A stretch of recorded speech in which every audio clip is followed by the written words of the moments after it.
And welcome back to the Demo Radio Wrestlecast.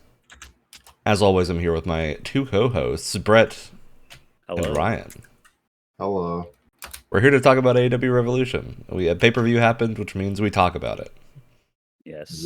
Yeah, we're all on the same page. We're all very tired because daylight savings just happened and we all forgot, I think. I either forgot or dealt with it by mortally dreading it before it happened and doing nothing to placate it afterward. Yeah, like the end of when time ticks down, like Majora's Mask. It's like I'm gonna die. Yeah, you just gotta accept it. Yeah. All right. Well, another thing we gotta accept is that AEW Revolution 2023 was, I think, pretty good. Yeah. Overall thoughts. I think very positive. I was not going into that show with a lot of expectations. Like I knew it was gonna be good because most AEW pay-per-views are at least good, but wow, that really really blew me out of the water there at that pay-per-view. Yeah, the expectations that I had were single-handedly crushed. All right, let's go ahead and start with our 0-hour match, which was Mark Briscoe and the Lucha Brothers versus Ari Daivari and the Varsity Athletes, which is Josh Woods and Tony Nese. I think that overall, our Mark Sterling's boys just completely worthless from a character perspective. Yes. Do they make the perfect mid-card, they're kind of nobodies, but they still wrestle really well? Yes. I think so. They're not exceptional, I don't think, but Tony Nese especially is pretty slick. He's got some schmoves. Yeah. So and also all of them really do, honestly. Yeah, genuinely. And Mark Sterling's also just really funny. He's a good... Yeah, he is a great ringside person. This match to me was a good pre-show match. I think this had a very solid, not setup because I don't think there was a lot of lead-in, but a Briscoe match is, I think, definitely a highlight on a pay-per-view card after the tragedy with Mark's brother. And yeah, I'm glad to see that he's still wrestling. Definitely, yeah. And I'm glad to see that they've addressed the ROH tag titles as well, because that's a really unfortunate position to be in, those titles. Yeah. Well, I think it's a good combo having him hang out with the Lucha Bros too, because I'm sure Pac is probably in the middle of some international thing that he occasionally does where he just isn't around for a while, and this is not only a good way to deal with that, but also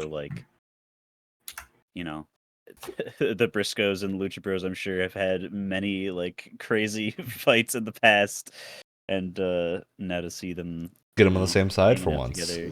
Yeah. Exactly. Yeah. All right. Any other thoughts on this match? Specific things that people liked? I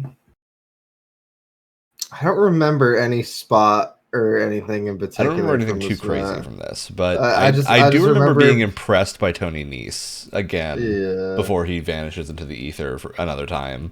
I think it was the other day me and Brett were watching Ring of Honor, and we brought up Arya Daivari is pretty good. Too bad he's the worst character. Yeah, that whole stable's based off of an Entourage reference that I don't think anybody in our age bracket actually gets. Understands. Yeah, they're oh, okay, I guess they're just they just throw money at everything and they're rich and they're kind of silly. Okay, that's fine, I guess. It's a gimmick. I don't know if it's a good one, but it's good for a pre-show match. I think you couldn't really ask for a better pre-show match. It didn't steal from the rest of the show at all. Yep. Exactly. All right. Notable thing with this match, this was a roughly 13-minute match. We didn't have any other matches in the pre-show. Yeah. It was a quiet pre-show, which was really odd. Because usually AEW tries to fit at least 2. Yeah. Sometimes 3. Yeah, sometimes they do 3. And this felt like just an hour of people talking. Yeah, I mean, it was interesting. You got Renee there. She's great. Yeah. RJ City's there. He's RJ City. Being RJ City. he can be funny sometimes. He's silly, yeah. So it was an interesting interesting change. Maybe I think this is what they did there is a good idea, but I still think maybe 2 matches. I think 2 matches is fine. Would be the sweet spot. Having 2 quick matches and then all those talking segments, I think would be great, because it was really weird because they had the match really quickly into the pre-show. Yeah, it was, and then there was a lot of talking. And usually for that, I would feel like you'd want to front load it with a lot of the talking, then go into build the people pre-show. up with the match, and then you do the final promos before the pay-per-view. Yeah. So maybe do 2 next time. Maybe do 2 matches and keep some of the talking, because it's a good thing to catch the people up, because that was something that people are sometimes critical about, is they don't really go over the stories that much, or going into it, or just they don't do a lot of video packages. I think this was a way to try to counter that, and it worked for let's say someone just to go and bought it on a whim and they caught up with it, but it needs a little bit more workshopping. Yeah, and I do actually think on that point, it made sense to do this pay-per-view, because I feel like a lot of people have been a little middling on AEW's TV appearances for the last couple of... I feel like in particular, not like the last... I think the last month has been really solid and has gotten a lot of respect from people for being really solid. But the period of 3 months before that, it was a lot of not much happening. Yeah. Since after the last pay-per-view, which it makes sense with what happened, but... Yeah, I can totally... It's just because, the whole crux of the MJF thing was on William Regal. Then William Regal left a week after. And then it was just kind of well, how are we going to spin this? Mm-hmm. And, they did the MJF classic of I'm going to wrestle maybe once or twice in between then. And I'm going to put my opponent through a gauntlet. But, it kind of worked out because, I don't mind seeing Bryan Danielson wrestle every single week. So, but, they definitely had to try to think of something to do there. Yeah, I think the way to put it might be they lost a little momentum after all the people being gone, injured, various reasons of people that had storylines not being able to continue them. Mm-hmm. Because it's kind of felt like that ever since Chris Statlander got out on an injury of there's been a bunch of storylines that were in progress that started spinning their wheels, but we're finally getting back to some of them in this pay-per-view, which is good to see. All right, let's move into actually, before we move into the pay-per-view proper, I want to talk about AEW All Access because they promoted a bunch during this 0-hour pre-show. This is the AEW reality show that's going to air immediately after Dynamite. What are immediate reactions from people on this? On paper, I like the idea. However, this isn't something that's going to be made, documentary style with the interest of telling some sort of truth that people in our position don't already know. It's reality television. It's going to end up being like that stupid Game Grumps show where they tried to get everybody to play World of Warcraft or whatever, and everybody hated it because it was all forced and they were trying to insert conflict to make it more like reality TV. And I just, even if that's not what it ends up becoming, that's what's in my head. It's almost also how they advertised it. So it is, yeah. They had Britt talking about Thunder Rosa being injured and that causing a bunch of problems. It's you can't make me mad at that. She was crying on television when she was talking about. You also can't make me believe that Britt is mad about that. Absolutely not. It doesn't work. This is a very Cody Rhodes idea. Yeah, it is totally a Cody Rhodes idea. Yeah, I think it's very funny. I'm okay with it. I might watch an episode. That's probably where it's gonna end. Yeah, I'd I'll watch like the imagine. first one to try it.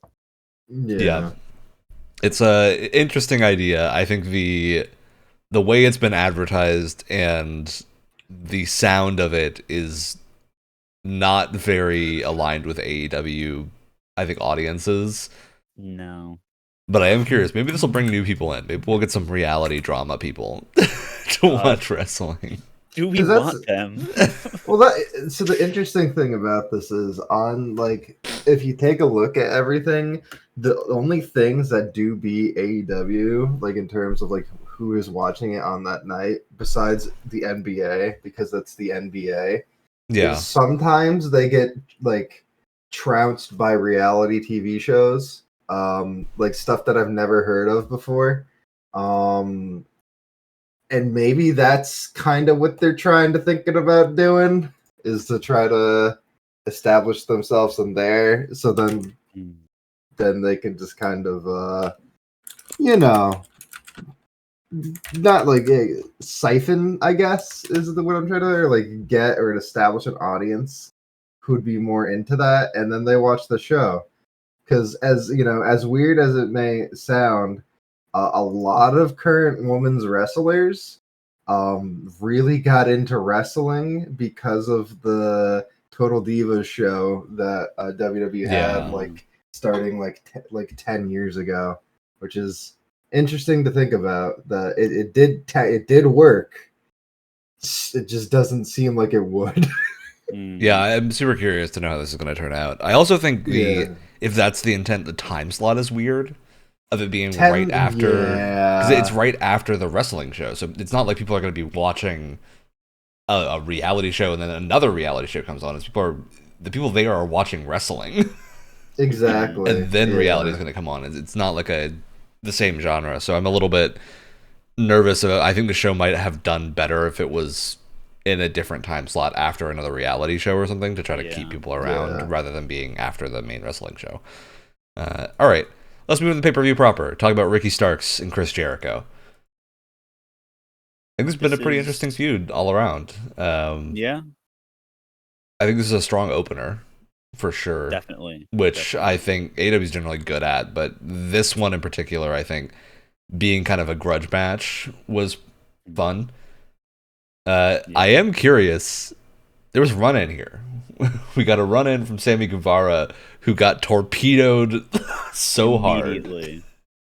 And that, for me, was the highlight of the match. You think at that point it would have been a DQ, right? Exactly. Or I guess but I guess, like, because Sammy was just kind of jauntily, like, going down there. He was, like, hamming it up, maybe.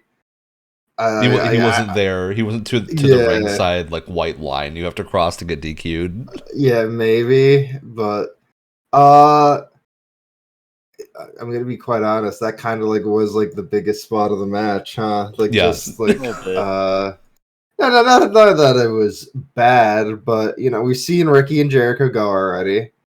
It was, you know, good match. You know, Ricky won, looking good, looking not to be with Jericho anymore, which is always good. Yeah.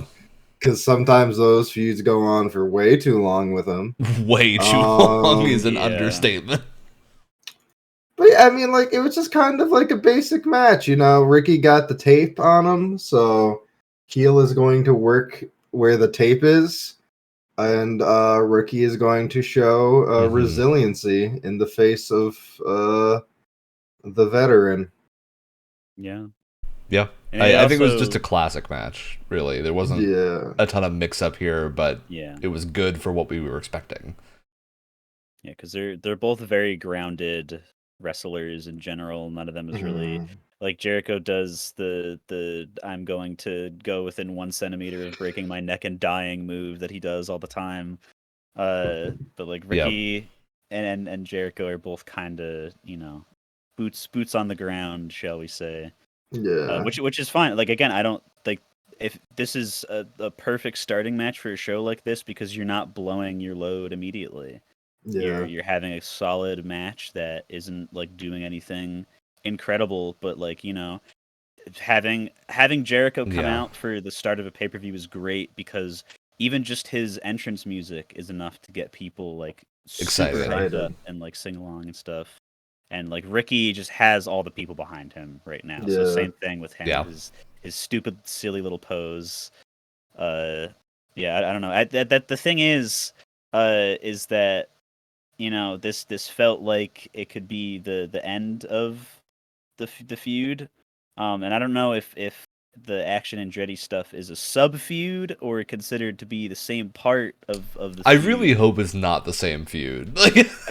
Because they had like another match on Dynamite afterward earlier this week, where it was like a tag match or something, and Sammy and Action Andretti, and it's like, okay, this has already been settled. This has been settled like let's move away from now. this a little bit. Exactly. Like I Chris Jericho as a character and in the ring is great and fun, but that is the thing, is that he really loves himself and is just like, I need to work with this person and trap them with me for like 6 to 8 months to get every single story possibility out of them physically possible. Yeah. Very strange. All right. Any last thoughts on this match? Nope. Okay, let's move on to Jungle Boy, Jack Perry, and Christian Cage. Christian Cage finally back from injury, and they're in a final burial match, which essentially is a coffin match. Yeah. I don't think there was really much beyond the coffin match part, except the coffin was surrounded by dirt and a shovel. Mm-hmm. Yeah. I thought this was a really good match. I think these two have always shown up whenever they're in a match. Not even just together, but I think Christian Cage and Jack Perry are very consistent. And I think that continued here. Yeah, you know, I'm glad that, you know, this is two people who genuinely in story despise each other. Yeah. And, you know, they started off by punching each other, not going for like a rest, like a grappling. You know what I mean? Yeah, They didn't like colorable tie up. We have to start the match. No, they just started punching each other. They may have spent maybe like 10 seconds in the ring, and the rest of it was just a brawl. And it didn't feel like a wrestling match. It felt like a fight. Yeah, that's perfectly fine for this match. They do go back in at like a couple of other points, but like for the majority of the time they're fighting each other outside, which makes perfect sense because these guys want to kill each other. Yeah, no, I agree with that. I think this is one of the better showings of like two people actually having beef in recent AEW pay-per-views. I think this felt very brutal for the two people that were in it that don't typically do this type of match. There was a spot partway through where I think Jungle Boy had the shovel, and I truly thought he had just cleaved someone's head in half. When he was swinging it really looked like it was blade side first. Clearly it wasn't, because there wasn't an injury, but man, it looked brutal. Any other big spots people liked in this? I really liked Christian Cage opening the coffin and then 2 chairs being, or like however many chairs were in there. Yeah. Like, oh, what a surprise. What a fun thing. I just like how after the coffin was closed, like I was just expecting it to close and for that to be the end of the match, but it like dropped down and there was a puff of smoke and everything. I was like, that was the bow on the gift there. That the match was already like perfectly fine and it would have been fine finish without that. But just seeing Jungle Boy stand there and just the coffin just comically like, it was so funny, but it was also like it was pretty cool. It fit. It made me smile. Yeah, I am kind of glad for that little touch. I think I saw a lot of people complaining about it. I'm like, that was good. Come on, so cool. They knew what they were doing with that. Yeah, it was fun how much fighting was around the coffin at the end of this match. I think there was a lot of good back and forth there that didn't feel forced. Yeah, which is a hard thing to do. There was a concerto at one point, and I truly thought that I believe it was Jungle Boy getting concertoed, had just died. Fully actually died, because it totally looked like the chair had hit him in the head really hard. Yeah. So yeah, I gotta give props to Christian Cage and Jungle Boy for making things look way more brutal than they probably were. Definitely. And the camera angles. They chose good camera angles throughout this match to capture everything, which was very nice. Because sometimes AEW doesn't do that great. Yeah. All right. Any other thoughts? Nope. All right. We're moving on. You think Christian Cage is done with the company? I don't know. I kind of doubt it. I doubt it too. I know some people were thinking that was like a way to write him off. But I don't think he's done. I think maybe I he's hope taking not. a vacation for a little while. But Yeah. I don't see Christian Cage quitting until he has to. And I also don't see him going back to WWE. So I wouldn't assume that he's done, but I could see it. If this was how they chose to make him be done, I wouldn't have a problem with it. Yeah. I'd be sad because he's kind of like Yeah, because awesome, I really but like him, but I get it. good He's way getting to- up there in terms of like Yeah. wrestling age. Yeah. All right. Moving on to the House of Black versus the Elite. Oh boy, this was a good match. Yeah. I've been wanting this match for so long. Oh And god. it totally delivered. I do think this stands out as not having been as crazy as a lot of Elite trios matches tend to be. Mhm. But I feel like there was a lot of really, really good classic wrestling hits here. Brody King just is a giant meat truck, and when the giant meat truck hits other people, it feels very good. That's great. Malachi Black's spinning heel kick is still the single best kick in the industry. Yeah, genuinely. It looks like you're dead every single time it happens, and man, I wish they would just come up with a name for it. I'm just calling it the spinning heel kick every time. Because like Black Mass was such a cool name. Perfect. Yeah. For it, and Perfect. like they just need Great to come up name. with. He can come up with something just as. I've heard people throwing out the name that. like Sin Eater. That's pretty cool. So many Yeah. fun ideas. I hope he gets a name for that. If he's pulling from, because I think for the Malachi character, he's pulling a lot more from European folklore than he is from like just Yeah. the WWE was a lot of like heaven and hell type stuff. It feels like he's Yeah. pulling from more sources now. So I would love to see that named after like some crazy bit of European folklore. That'd be very fun. Please. But yeah, just give it a name. It's been ridiculous though that we don't have a named kick for Malachi Black. Yeah. I'm always glad to see Buddy have a match. Buddy Matthews. Absolutely. Yeah. Is this like his fourth match in AEW? I think so. Fewer than 10. I think he's only wrestled the big tag team or trio team matches with House of Black. So Okay. So. just And wild. it I think he had like one singles match at one point that was really good. He started in AEW before March 2022, and he has had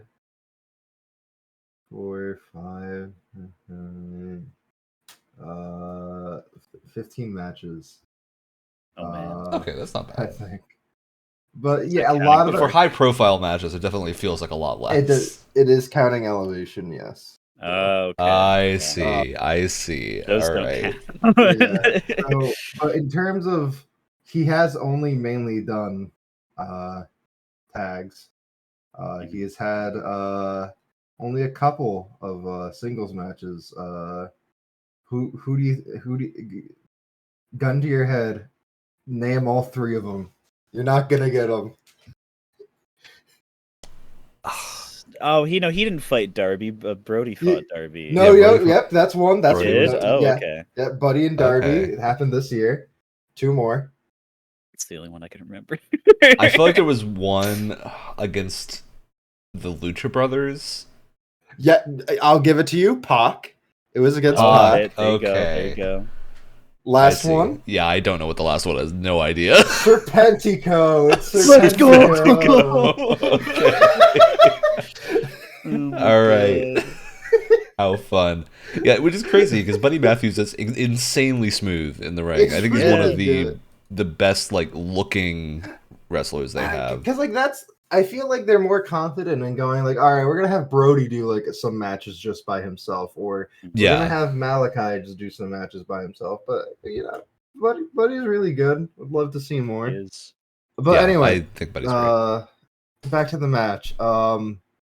It was just I agree with you that it didn't feel like as high intensity as like how fast like the Elite can usually go. Yeah, and to be But clear, I don't think that's a bad thing. No, not at all. I think because of like the House of Black being a lot more methodical and like just heavy hitting, I think it makes it a lot more like fun to watch because it really feels like at any point like Someone anything could get that any knocked of these guys throw out can just be the end of the match.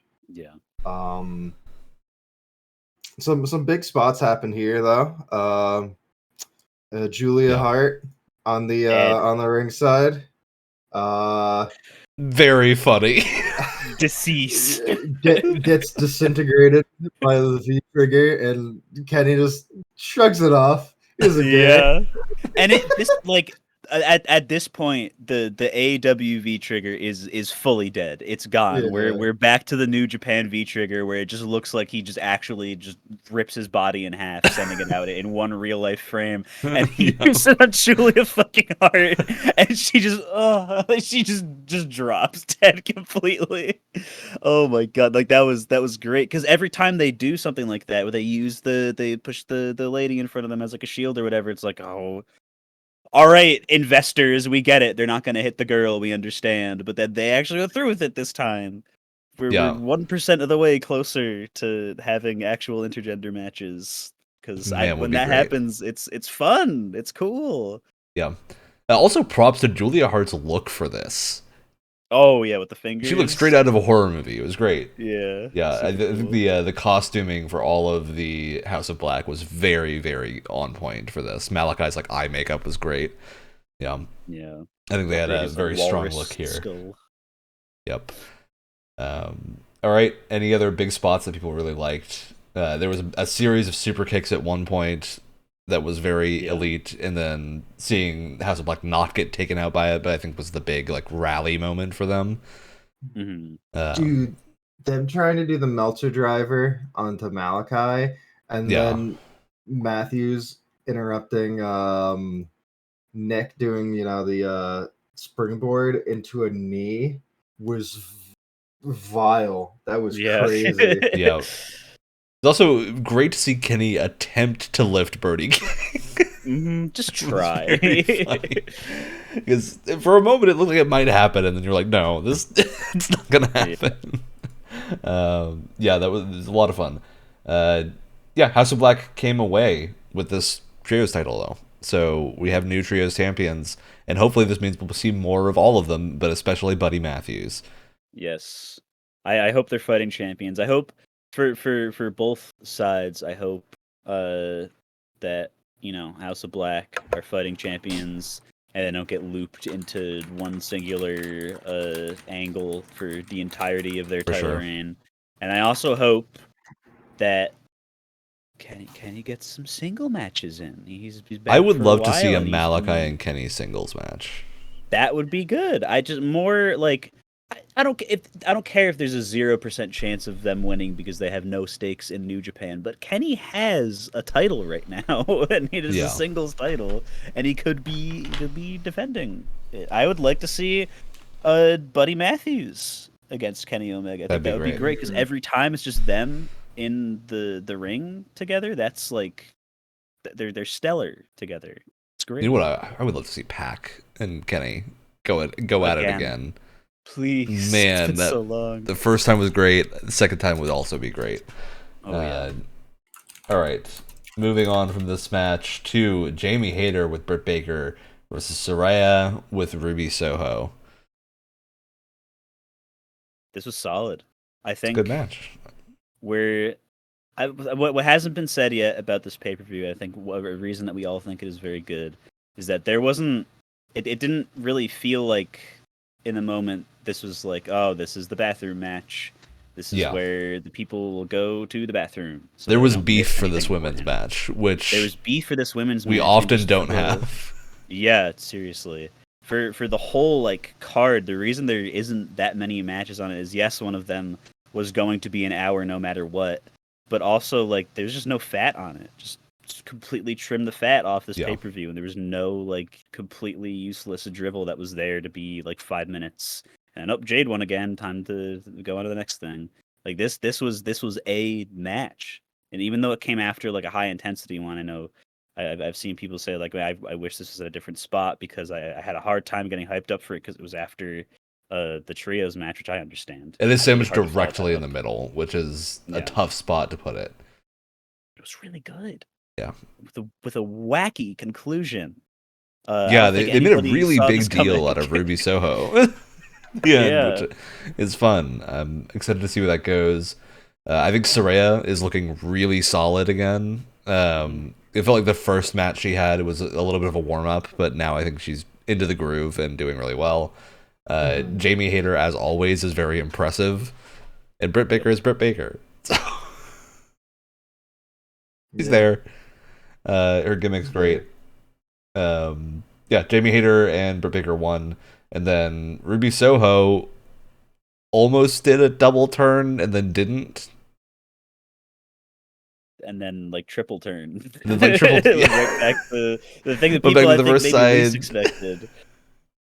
They're now funky, tied together in a stable by the fact that they all wear the same colored flannels and are vaguely goth / punk inspired. Just a little bit. So. I kind of like the idea of heel Ruby though, because it's something going on with her character, and she's also cut the best promo that she has done in AEW based off of that. So that's the thing. It's like it's a standard like you people promo that a lot of heels do. But I mean, everything she brought up was true. Yeah, that's what makes it work. Is that everything she brought up is real? Like, it didn't really feel out of the blue or like anything like that. She had her points. Yeah, for sure. I think it was a good turn for her. All right. We ready to move on? Yeah. Good. All right. Hangman Adam Page and Jon Moxley in a Texas death match. Many people died at this pay-per-view, man. This match was awesome. I think this is my match of the night for sure. A lot of that is I just really like Hangman and Moxley, but saying that with House of Black versus the Elite on the card is impressive. And it's not a knock against any other matches. It's just, man, a death match between Adam Page and Jon Moxley is really good. I think as we all expected it to be. Yeah. I mean, Adam Page came out to the Ghost Rider song. That was awesome. And yeah, I mean, they both came out there to fight. Again, they didn't he interrupted in the middle of the entrance and they didn't really do any like holds immediately or anything. It was just them fighting, and then they got right into the fun of everything. Maybe the thing at the start I found like maybe trying to use that like single stray of like barbed wire was a little bit weird. It seemed like they couldn't get a really good handle on it. Yeah, but I mean, like, if that's like my only like gripe of the match, like, I mean, that's really minimal. Fork was being used. Fork was being used effectively as well. Yeah, I hate the fork. This is one of the. Normally, I think the fork doesn't look that bad. Like it looks bad, but it's not. It doesn't look like they're actually jabbing themselves in the face really hard. This looked like they were actually jabbing themselves in the face really hard. Because like the first, like I remember, like okay, he's got him in the like he's first swing. I like didn't look like it did anything. Second swing, like just, I don't know, maybe he got something good, maybe something did get like hit the first time. That's when everything just started to like to come out. I was like, Yeah. oh god, and Did then not it just stop after that point. yeah, then it just started gushing. Yeah. Yep. That was Something very about nasty. the camera angle too made it look a lot Yeah. more like real, because I feel like most of the time at like bar like GCW, where just people are like seem to actually just be out to murder each other by like throwing them through like glass panes and fire and shit like that. Like whenever they've used like a fork on AW or whatever, it's dubious whether or not they actually get them, or they like get them and the camera goes away and they like blade them after or whatever. I don't. There's no dispute that there was stabbing into the forehead with the fork, and it was brutal. This was I would almost call this a shoot death match, which is concerning. Yeah. Really solid. I think the single highlight of this for me was the ending of it, where Jon Moxley is literally being hung by a chain covered in blood and taps out. That's wild. Yeah, I think it was a huge boost to Hangman in terms of like standing right now, back to the top. So yeah, great all around. Really love this match. Man, it's hard to watch though. It is genuinely. Yeah. All right. Any other thoughts on it? This is Brick. Oh yeah, brick spot is good, and just the sheer threat of laying them like up vertically and just like not even actually hitting them, because that would probably like do serious damage to someone's body. Mess you up. Yeah, just like the threat of doing that is enough to be like, okay, that my floor's lava senses are activated. I am now very scared, even though they didn't end up doing anything with it, which is again good. But I love watching these kinds of matches with my mom because my mom is a nurse. And so not only is she a mom, she is also a medical professional. And so she sees stuff like that, and to see like I'm like, okay, I know that yes, it looks like these two guys are out to just slaughter each other, but I know that they're just both like really good workers. They've been both in the company for like ever, and they're probably like, all right, we're gonna have this awesome match. I trust my life is in your hands, your life is in my hands, all that good stuff. And to my mom, who is the more educated one about all these sort of things, she's like, "Oh my God, is he okay? Did he get hurt?" And it's like, it's great. It's fantastic. Every time this happens, or like someone does like a crazy spot where they like land like a little bit weird and sell it really good, she's like, "Oh my God, they just broke every bone in their body." And it's like, Mom, it's okay. They're fine. That's They're gonna show up. It's my favorite thing about watching death matches when they're on. Oh my God. That's wonderful. Do you what are you guys' thoughts on this feud continuing? Because it looks like it is. I am okay with it continuing as long as the Dark Order is involved and it gets used to get them some standing. If it's just more Mox and Hangman stuff, I think that's already been decided. I don't want to have 8 ways. salty runbacks of Mox and Hangman. No, because it's a great match. We can get maybe 1 or 2 more at the most before it that's really pushing it. Yeah. Because this was a really solid match, and they're not going to top it. Like, this is not a thing that they're going to top immediately. So I don't want to see this again immediately. I'm okay with the feud continuing as long as there's something different about it. Because it's weird to like start a feud on a Texas death match. That's like a strong like midpoint if you're going to continue a feud. So yeah, I'm curious to see where that goes. All right. Maybe they'll build up to something with blood and guts. I don't know if they have enough people though. Oh yeah, maybe. Yeah, I have to wonder who Moxley's stable would be for that. I'm curious. I would love to see it if that is where they're gonna go. I mean, but it looks like the rest of Blackpool Combat Club is turning evil, but I mean that's still only 3 not people. enough. It's like, they gotta get some friends. especially with, I don't know if Danielson would be in that right now because he cut an amazing promo that seems like he's going to be gone for a little bit. So all right, Wardlow and Samoa Joe was our next match. This is the match I think I forgot about afterwards. Yeah. Let's go on to the Guns versus the Acclaim versus. I don't know.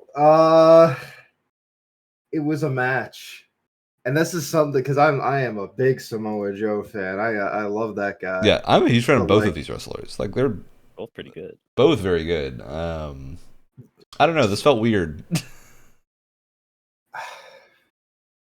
I love the prolonged sighs. Nothing happened? Question mark. Yeah. Because I don't know, Wardlow would do something. Joe sells it. Cut to Powerhouse Hobbs, just kind of watching the match. Yeah. And that was what it did. It didn't really feel like there was a good build up to it at all to the ending. It's just that Wardlow's here and Wardlow's pissed. Yeah. That works in regular matches, but I don't know that it works on a pay-per-view. Yeah. I feel like the reality of the situation is Samoa Joe probably had to leave for a while to record new audio for the oncoming disaster that is Suicide Squad. Yeah. And probably had to be gone for a little bit because even though this was before they announced they were reworking a bunch of things, you could imagine, the easiest thing to add or change close to a game's release is dialogue and stuff that happens very, very commonly. And when, like I said, there's a possibility of it being an oncoming disaster, maybe there was a lot of dialogue and stuff that had to be redone, the game being changed. So that's probably why he was gone for a while and had to drop the title at a very strange, inorganic time, and then immediately got it back, only to lose it again, because this was probably supposed to have a little bit of a different lead up that would have made it feel better. I still don't consider this a bathroom level match, but it is the closest thing to a bathroom level match on the card. At least it was short. This wasn't prolonged, boring. It was just kind of. I feel like both of these wrestlers do better when they have either a stipulation or a smaller opponent. Mm-hmm. Yeah, I agree. Also, I understand why they wouldn't want a heel versus heel, but I mean, because that's the thing is, Wardlow only had this title for 3 days, dropped it to Hobbs, and I can understand why they wouldn't want, a heel to drop it to a heel, but yeah, makes the title look worse. Felt weird. Yeah. Yeah, I feel like they didn't know how to naturally transition it, so this is what they pulled. Hopefully, at least now it's in the spot where it's supposed to be, and they don't keep fumbling it, because I feel like the TNT belt always gets fumbled the most, which is a shame, because it was really fun for a while. And remember Darby's run? Remember Miro's run, man? Oh Miro's run? Where is this man? Where is he? Did we lose him? Is he lost? Bring him back. All right, next is the Guns, the Acclaimed, Jay Lethal and Jeff Jarrett, Orange Cassidy, and Danhausen. A 4-way tag match. This is fun. This is a funny match. It was I didn't have high expectations for this just because I feel like 4-way tag matches don't always work super well, but this felt like it did. I think they got a good momentum going in this match. Biggest pop of the match was seeing Danhausen and Orange Cassidy having matching gear. Yeah, Danhausen looked good too. He is. That good. was a lot. I Yeah, I think it was really fun. Big come out of this match is that the Guns retained, Unfortunately. which I think is really interesting. It does make them more legitimate as a tag team. At the same time, I feel like it makes everyone else in this tag match look a little bit worse. That's the thing. I'm glad the actual best friends weren't a part of this because they already look so bad that Yeah. they would be made to look like insignificant if they lost. Like I understand the end point is Yeah, they there got we the best go. friends right. Gotta represent. The end point is that FTR will put the ass boys in their place. Trounce them, like But thoroughly trounce. can we just teleport to when that happens already? Because I don't care about the lead up. They suck. They're not like fun to watch, and they're annoying, and they're just not at the level that I think you would need to be if they had like a TNT championship level of tag belts. They're I could really see the fun Guns to taking watch them. lose to other tag teams. Yeah, they're a good bottom middle card heel stable team thing because they're kind of part of Stokely's group, kind of not. Maybe. They, Who knows? it's a coin flip when they decide whether they're actually a cohesive group or not. Affirm. Yeah. All right. Any other thoughts on this match? A lot of fun tags here. The part with Satnam Singh was really funny. Yeah. Danhausen coming in there, and then Orange Cassidy doing the orange punch on him, and then Billy Gunn doing the scissor kick on him.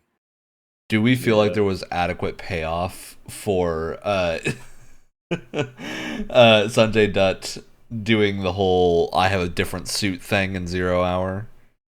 And just coming out looking payoff? like, yeah.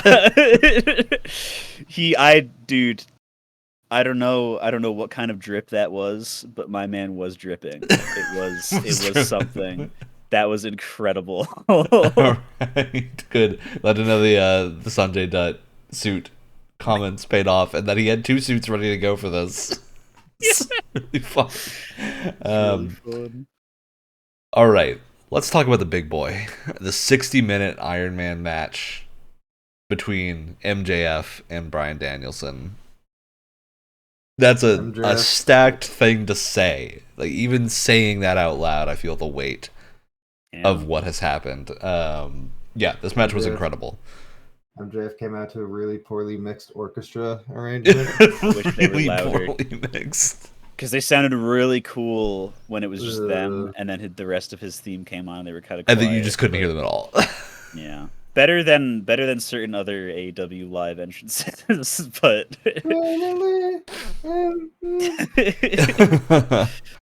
God. Yeah. The lead up, the coming hours leading to this, the pay-per-view in general was great because, like, I again, because I watched this with my parents, I really love just screwing with my mom because she is like the biggest MJF fan ever. Like we have multiple scarves around the house around just all like things that we have. She has his action figure and everything. And I just he might, it would be a really big heel thing to do, to just be a no-show or just show up late or whatever to just to screw with her, because like probably not gonna happen, but it would be really funny if infuriating, and she'd be like, no, he has to be there, I have to watch him. But he did show up, with the silly entrance, and I just like, even apart from the wrestling, which we're probably going to get into in depth because it is over an hour. There's a lot to talk about with this match. They kept pointing out the commentators, which through the whole night, by the way, that was just pay-per-view Excalibur and interacting with pay-per-view Taz is always good time, top of the line, great. But that this pay-per-view in particular, during this match, where they were breaking down the attitudes of Bryan Danielson versus the attitude of MJF, and how like just genuinely both of these people are great actors, because MJF will be like on the verge of tears, and Bryan Danielson is laughing at him, and just like every time they were in a hold and MJF's trying to break out, Bryan Danielson already knows the 90 different ways that he can get MJF into a different hold from like any other way that he can try to escape it. So just be like, oh yeah, turn over, MJF, and he's like motioning, and you could hear him on the ring mic just like, oh yeah, turn over, see what happens, MJF, turn it over, when they're in the figure four, and just like multiple things like that, and like keeps mocking him with the jumping jacks and stuff. Just like outside of wrestling in general, just like great understanding of their own characters, which is just really impressive to see for a main event like this, and for a whole hour too. Like, you would keep doing it, like never turn it off, is really impressive. MJF playing up this whole like devil theming, I think has been working really well. I think this is a really solid pivot from what was clearly meant to have been a storyline involving people who are either no longer with the company or in the ether. So yeah, who knows? I think this was a really good pivot. It felt like MJF has hit a stride again. Bryan Danielson losing what was really, really good, which is a weird thing to say. But this was a really solid match all the way through. I also think this was a good example of like why Iron Man matches are rare, because it's really hard to find two people that can go for a full hour and not make it thoroughly boring. Or like hurt themselves. Or actually hurt themselves, or just become sloppy at the end and risk an injury. It did feel like it was a little bit slow between, like, so like they were starting off pretty good, and then just like the little bit of the downtime between like the first pin, pretty much, it was kind of like slow, but then for sure it was really fast for the rest of it. Really engaging. I definitely agree with that. Surprised MJF was able to like last as long as he did, and he looked as good as he did, because I mean, it's a lot to do for an hour, and I mean, Danielson didn't look tired. Yeah, and MJF is not typically a like endurance wrestler. His matches are not usually that long, so this was really impressive to see a long match with him where he didn't look gassed at the end. At least not severely, but yeah, I think he did a great job. A lot of good spots in this one. Yeah, seriously. Very impressive stuff. I do think there was some lead-in time of it. Felt like the first 10 minutes or so were not crazy, but it accelerated pretty quickly after that. So I want to hear, what's everyone's favorite spot from this match? I have to go with the most picture perfect elbow drop I think I've ever seen from the top of the corner post onto the timekeeper's table on the outside of the ring. Like, just the cameras caught it perfectly, and it was just also the height of that looked like you would die.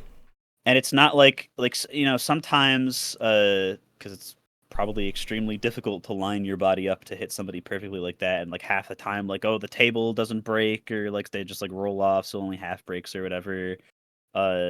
But like, no, the MJF's arm landed square in the middle of Danielson and just shattered the table. And there was a couple minutes there where you could see when they replayed it, like the metal like leg structure of the table like came up from underneath and looked like it slammed into the back of Danielson's head when the table was breaking. And just the way he was laying there, and like blood started coming out his mouth, I was like, is he okay? I'm like, I'm like my mom. I'm genuinely concerned, because that looks really bad. Actually dead.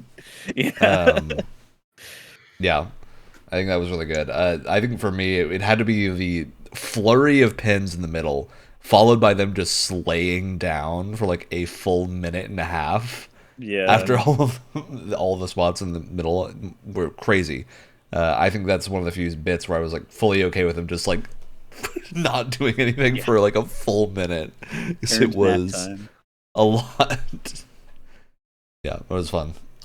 Mine was the man trying not to do the yes chants the entire time and AEW thus far. And then finally, finally doing it Yep. after like they make a poison around her or something. yep. And he's like, oh my god, yeah, he's gonna win. Yep. There, I believed there's it for just a something- moment. I know.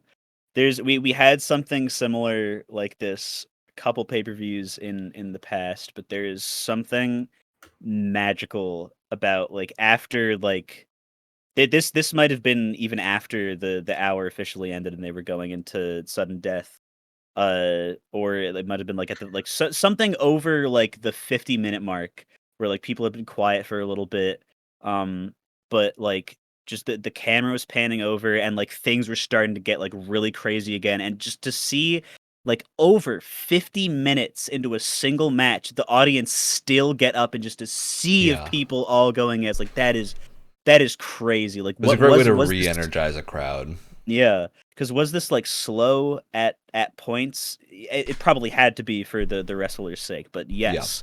But at the same time, it's just such a like a testament to how well paced just the whole entire pay per view was. Because I feel like in a different world, like a lot of people, the one thing I feel like you could always say about AEW pay per views before this is that they kind of feel like overstuffed or like really long, and you're just completely wiped after it. But like I just like they got me to pop off at the end of an hour and 5-minute match. So I don't know. They did something right this time. Yeah, They knew absolutely. exactly the formula to pull. Yep. And let's talk about that. I loved the call here to be like, we're not going to let this match be a draw. Oh yeah. That was very good, because I think the draw makes MJF look a little bit weak.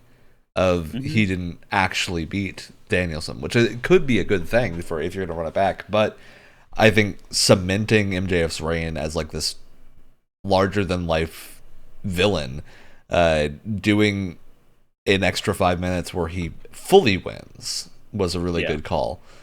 I think it was a great thing for it. And Danielson tapping out to a label lock is burned into my mind now. After doing the yes thing too, and finally, like, oh my god, that's cinematic. Like that is AEW does this every so often. They've broken out of wrestling. They've entered highbrow theatrical storytelling. Oh my god! Especially with the promo that got cut right afterwards was great.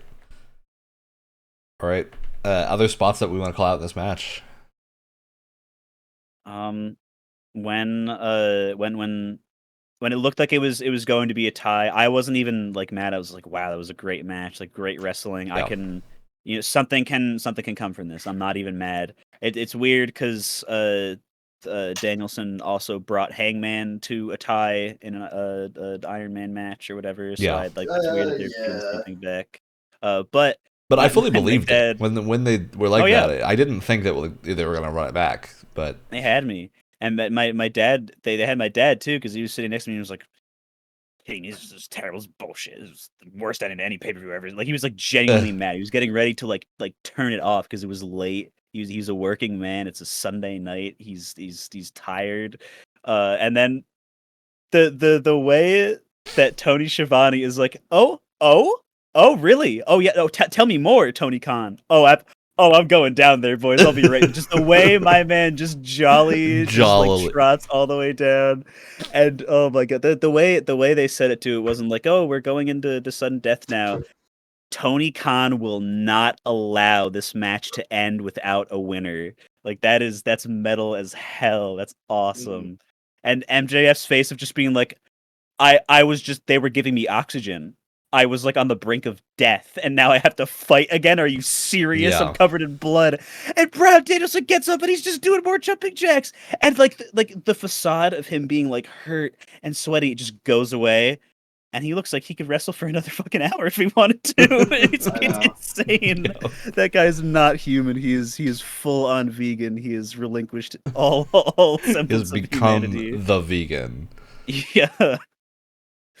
Oh my god. Yeah, really solid.